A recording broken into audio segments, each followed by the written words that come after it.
152. Sungkan. Udah senewen sampai kepala berkonde. Dapat cuma 78 doang. Ini dosennya kenapa sih?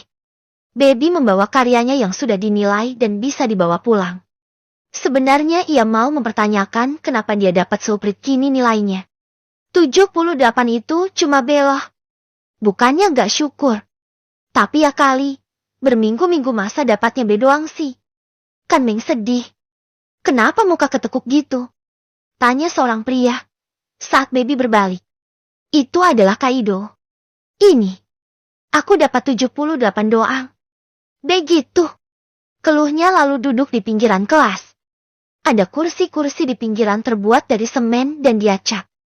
Jetty bisa buat duduk-dudukan. Kaido duduk di sampingnya walau sedikit berjarak. Segitu sih. Udah standar beb. Gak bisa ngarepin dapat nilai A banget untuk matkul kayak gitu. Masalahnya, ini 3 SKS loh kak. Kan ngaruh banget ke IPK. Ya gitulah. Resiko. Lain kali gini. Kamu bikin sedikit out of the box. Yang idenya tuh nyentrik tapi nyeni. Udah. Aku ngajuin dan ditolak tuh. Aku kan bolak-balik ditolak proposalnya. Dia minta aku yang simetris dan bermakna. Nah ini. Udah simetris bermakna. Tetep aja. Haha. Yang lainnya dapat berapa mang? Ada tuh yang dapat 86, 89. Ada. Banyak. Hahaha. Lain kali. Kalau proposal kamu ditolak, jangan rombak semuanya. Ganti dikit aja. Kan kamu suka konsep itu. Kalau emang suka ya, jadi kamu pertahankan. Dia minta simetris atau bermakna. Ya cari aja sisi minimalisnya yang simetris seperti yang dia minta. Soalnya kalau begini doang sih. Agak flat gitu. Biasa aja beb. Kurang bombastis gitu.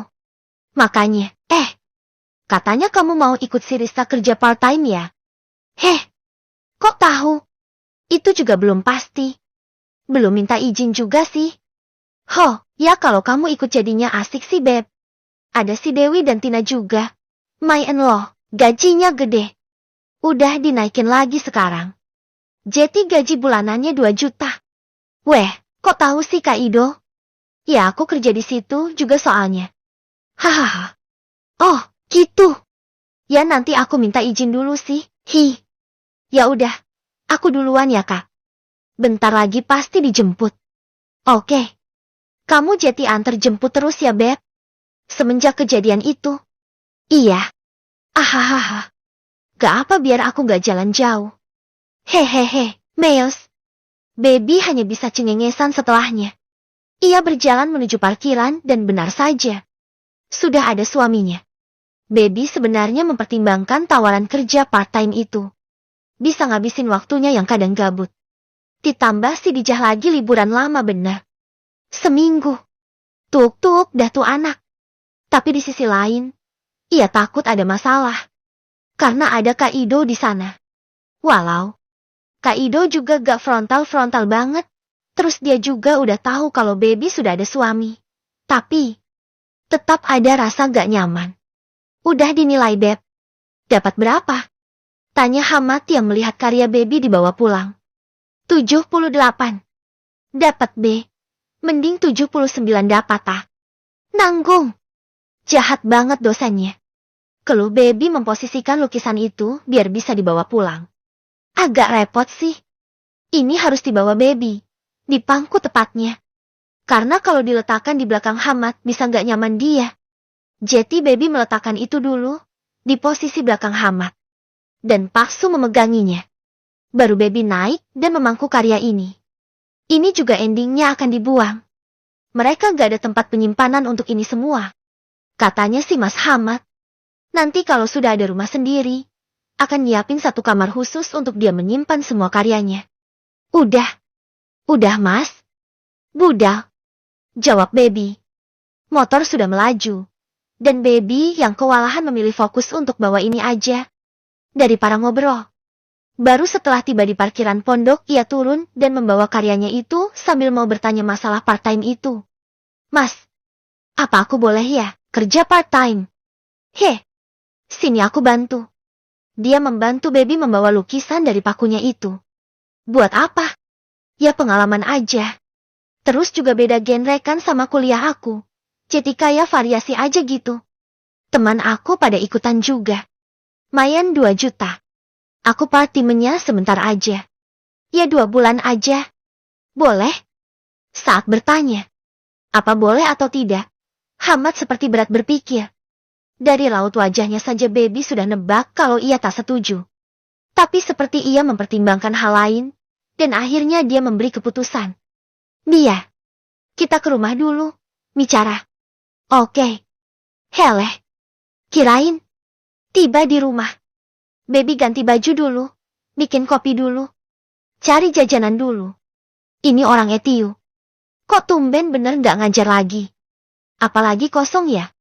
Gak mungkin. Karena Gus Hanan sedang cuti seminggu kan? Nemenin si Dijah refreshing. Aku juga butuhku. Woi Baby meletakkan semua barangnya di meja dengan rapi.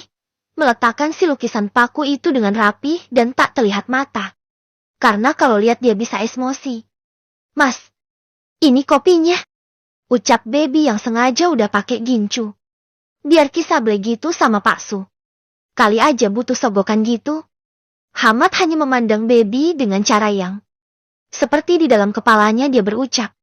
Aku tahu muslihatmu.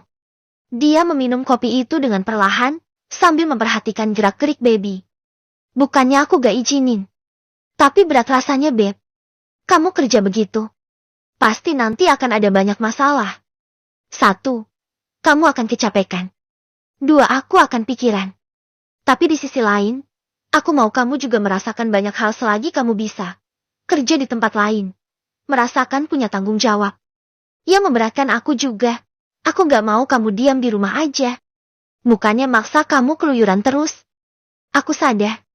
Aku belum bisa memberikan rumah yang bagus, yang layak buat kamu. Tinggal di rumah 2 petak ini terus-terusan juga aku yakin bikin kamu jenuh. Jadi ada sisi yang membuat aku mempertimbangkan ngizinin kamu.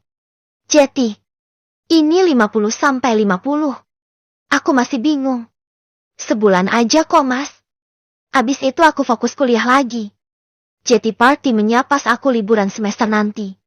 Bukan sekarang juga. Nanti banget. Gitu. Terus, ya aku biar ada pengalaman lain. Si Rizka sama Dewi udah daftar itu pun dari sekarang. Mereka kan ngekos. Abis kuliah kerja di sana. Cuma 4-5 jam aja. Katanya tempat itu tuh jadi incarannya anak kampusku. Pada banyak yang mau part-time di sana. Selain ambience-nya asik. Anak kampus semua. Bisa nambah koneksi. Kerjaannya gak berat-berat banget dan gajinya lumayan. Jadi mereka pada kerja jam 4 jam 5-an dan pulang jam 9 atau jam 8 malam. Gitu. Ya hair gini. Untuk sekarang aku izinin.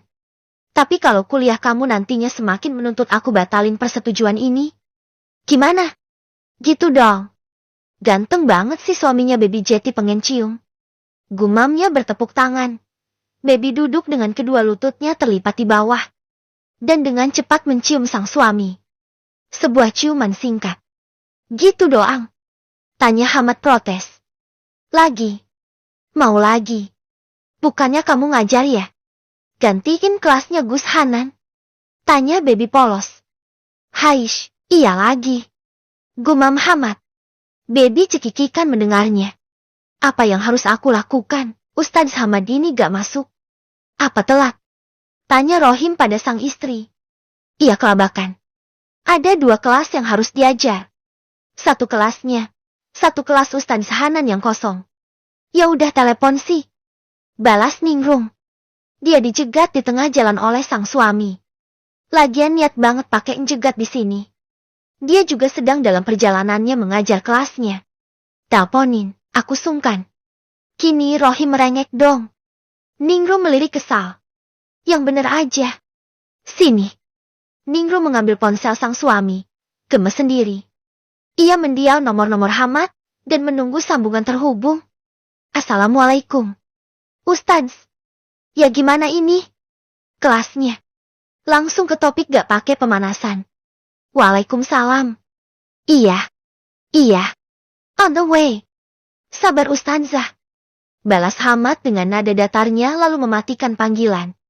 Udah. Tuh, udah diteleponin.